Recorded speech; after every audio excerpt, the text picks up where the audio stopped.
Welcome to VoidCorp's media thread, and we've got a training session for you here today. We're going to be looking at advanced EMP tactics that'll help you in higher red star levels as well as white stars. You notice that I got nothing but rockets on my squish. So another thing you'll notice is as soon as my battleships start taking damage, they're healing just as fast as they're taking damage. In higher red stars, you want to have salvage on your stuff. This'll help you out more than you can imagine. So, my target is that level 6 right here. I'm going to have my EMP battleship lead.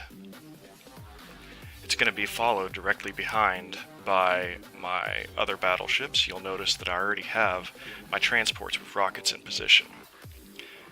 I pop my EMP and then rockets away. You're not going to lose any rockets to enemy fire if you fire your EMP first and catch all the Serbs in the sector with the same EMP. Then your other battleships will just wipe everything out. Now you're going to be left with the Colossus. The best way to deal with him is, of course, controlling his aggro.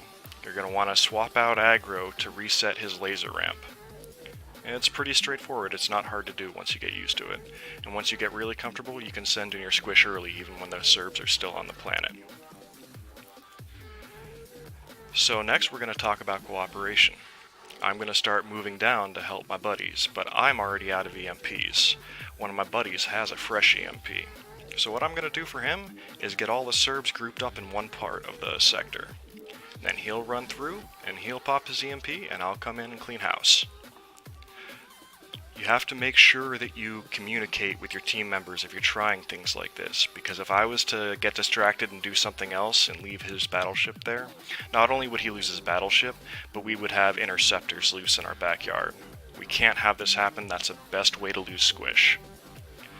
So, after I clean house, we're gonna start loading, finish loading, and I'm going to pop Time Warp to help accelerate my buddy as well as my own loading. It's important to plan time warps and extenders to beat the clock and pull more artifacts. And that's our training session. Thanks for watching.